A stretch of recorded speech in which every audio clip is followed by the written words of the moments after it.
Mount Everest ay kilala bilang pinakamataas na bundok sa mundo. Ito ay makikita sa Mahalagor pagkat sa Himalayas. Ang tuktok nito ay may tinatayang sukat na 30,000 feet above sea level.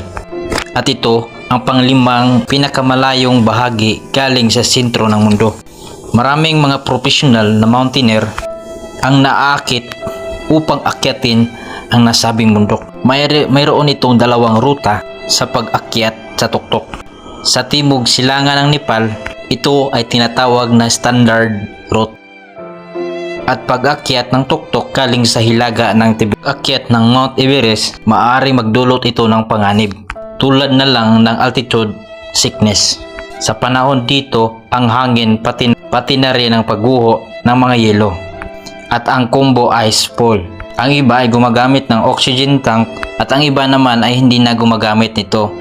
Pero kung gustuhin ang umakyat, dapat magsuot ng makakapal na damit upang maiwasan ang panlalamig.